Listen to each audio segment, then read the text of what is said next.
महाराष्ट्र शासनानं काल 18/7/2025 एक नवीन नोटीस जी आहे ती सीईटी सेलच्या ऑफिशियल वेबसाईटवर अपडेट केलेली आहे आणि या नोटीसमध्ये एक जाहीर सूचना या ठिकाणी यांनी मेन्शन केलेली आहे. जसं तुम्ही थंबनेल वाचला असेल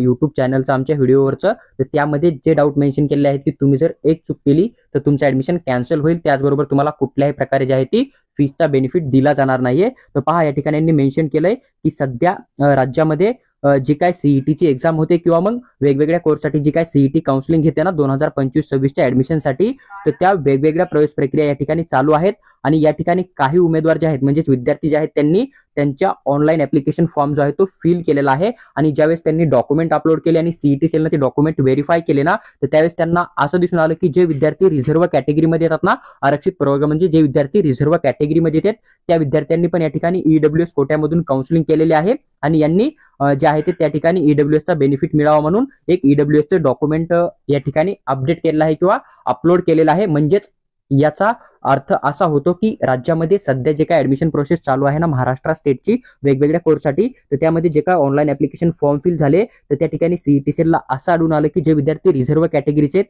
मग ते एससी कॅटेगरीचा असेल, एसटी कॅटेगरीचा असेल, OBC, VJ, NTB, NTC, NTD, ACBC असेल किंवा मग एसबीसी कॅटेगरीचा असेल, तर ह्या विद्यार्थ्यांनी स्वतःची कॅटेगरी सोडून ईडब्ल्यूएसचे एक डॉक्युमेंट बनवलंय. मग ते डॉक्युमेंट फेक असेल किंवा ओरिजिनल असेल तो भाग वेगळा, पण ह्यांच्याकडे कॅटेगरीचं रिझर्वेशन असताना देखील या विद्यार्थ्यांनी ईडब्ल्यूएसचे डॉक्युमेंट बनवलंय आणि ते अपलोड केलंय सीईटी सेलच्या काउन्सिलिंग प्रोसेसमध्ये. आता ह्याच्या मागचे रिझन काय ते पण मी तुम्हाला शेअर करेल शेवटी, पण अगोदर या नोटीसचा अर्थ समजून घेऊया. आणि सीईटी सेलनं असं मेन्शन केलंय की जे विद्यार्थी रिझर्व्ह कॅटेगरीमध्ये येत आहे, जसं की कोणी SC, ST, OBC, VJ, NTB, NTC, NTD, SEBC, SBC कॅटेगरीचा विद्यार्थी असेल आणि यानं जर स्वतःची कॅटेगरी सोडून ईडब्ल्यूएसचा कट ऑफ कमी जाता मागील वर्षापासून, त्यामुळं जर फक्त कट ऑफ बघून जर स्वतःची कॅटेगरी सोडून जर समजा विद्यार्थी ईडब्ल्यूएसचा बेनिफिट घेत असेल तर त्याला कुठल्याही प्रकारे ईडब्ल्यूएसचा बेनिफिट दिला जाणार नाहीये. तर जे विद्यार्थी रिझर्व्ह कॅटेगरीमध्ये येत आहे, तुमच्या टीसीवर जर तुमची वेगळी कॅटेगरी असेल आणि तुम्ही जर ईडब्ल्यूएस मधून काउन्सिलिंग करताय किंवा तुम्ही जी एक्झाम दिली त्या फॉर्म मध्ये तुमची वेगळी कॅटेगरी आणि तुम्ही काउन्सिलिंग जर वेगळ्या कॅटेगरीमधून करताय, तर त्या कंडिशनमध्ये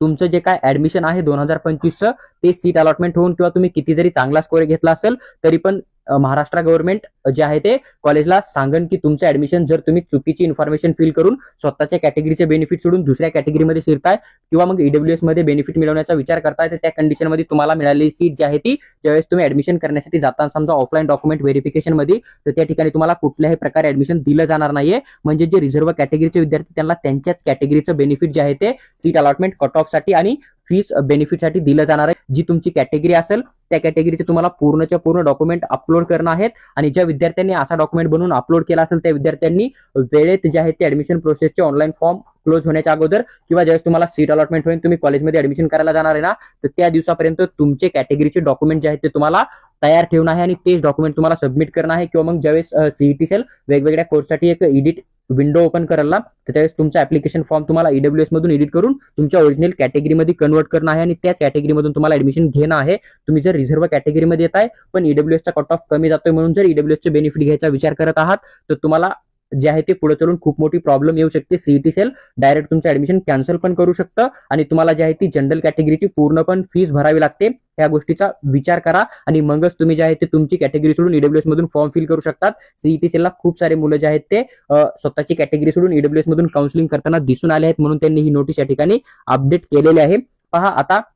मुलं स्वतःची कॅटेगरी सोडून ईडब्ल्यूएस मध्ये का जात आहेत, कारण आपण जर बघितलं तर लास्ट इयर जे आहे ते एसीबीसी एक नवीन रिझर्वेशन तयार झालं आणि ते रिझर्वेशन साईटला 10% जागा गेल्यामुळे ईडब्ल्यूएसच्या ज्या 10% जागा ना गव्हर्नमेंट कॉलेजच्या, तर त्या ठिकाणी कॉम्पिटिशन खूप कमी झालेले आहे. तुम्ही जर लास्ट इयरचा एमबीबीएसचा कट ऑफ पण चेक केला असेल ना, तर बाकी रिझर्व्ह कॅटेगरीच्या तुलनेत ईडब्ल्यूएस कॅटेगरीचा कट ऑफ जो आहे तो खूप जास्त कमी होता. आणि ह्याच गोष्टीमुळे जे काय व्हीजे कॅटेगरीमधले असतील किंवा एनटीबी, एनटीसी, एनटीडी किंवा ओबीसी कॅटेगरीचे किंवा मग जे काय एसीबीसी कॅटेगरीचे किंवा मग एसबीसी कॅटेगरीचे जे मुलं आहेत ना, त्यांनी स्वतःची कॅटेगरी सोडून जे आहे ते ईडब्ल्यूएसचं डॉक्युमेंट बनवलं आणि ते डॉक्युमेंट अपलोड करून कमी कट ऑफ अलॉटमेंट व्हावा म्हणून ते ईडब्ल्यूएसचा बेनिफिट घ्यायचा विचार करत आहेत. पण आपण ज्यावेळेस नीटचा फॉर्म फिल करतो किंवा आपण सीईटीचा फॉर्म फिल करतो ना, त्यावेळेस आपण आपली ओरिजिनल कॅटेगरी टाकलेली असते, त्याचबरोबर आपला जो टीसी असतो तिथं आपली कॅटेगरी असते. मग सीईटी सेल डॉक्युमेंट व्हेरीफाय करतो त्यावेळेस ते आपलं आपण काउन्सिलिंग मध्ये कोणती कॅटेगरी अप्लाय केली आणि त्याचबरोबर आपल्या टीसीवर किंवा मग आपण जी एक्झाम दिली तिथे ऍडमिट कार्डवर रिझल्ट कोणती कॅटेगरी आहे ना, तर हे व्हेरीफाय करता आणि व्हेरीफाय केल्याच्या नंतर जर त्याला कॅटेगरी वेगवेगळी आढळली ना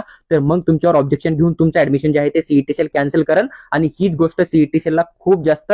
दिसून आली. त्याच्यामुळे त्यांनी तुम्हाला अगोदर एक नोटीस देऊन जे आहे ते जागा केलं आहे की तुम्ही अशी जर चूक करत असाल तर ती चूक तुम्ही वेळेत दुरुस्त करा. जर तुम्ही चूक दुरुस्त नाही केली तर तुमचे ऍडमिशन जे आहे ते कॉलेजवाले कॅन्सल करतील आणि त्यासाठी विद्यार्थी स्वतः जबाबदार राहील. तुम्ही तुमच्या कॅटेगरीचं बेनिफिट घेतलेलं असल्याच्या नंतर तुम्ही अदर कॅटेगरीमध्ये किंवा अदर रिझर्वेशन मधून ऍडमिशन नाही करू शकत. हीच गोष्ट यांनी या ठिकाणी मेंटेन केलेली आहे. पहा, ही जी नोटीस होती सीईटी सेलची त्याची मी सविस्तर माहिती तुमच्याबरोबर या ठिकाणी एक्सप्लेन केलेली आहे. जर तुम्हाला याच्यामध्ये काही डाऊट उरला असेल तर तुम्ही कमेंटमध्ये कमेंट करा, आम्ही त्याचा रिप्लाय करण्याचा नक्की प्रयत्न करू. त्याचबरोबर जर तुम्हाला DPT medical consultancy through medical field किंवा फार्मसी बद्दल जर पेड काउन्सिलिंगची गरज असेल तर तुम्ही आम्हाला व्हॉट्सअपवर मेसेज टाका, आम्ही तुम्हाला पेड काउन्सिलिंग बद्दल सविस्तर माहिती नक्की शेअर करू.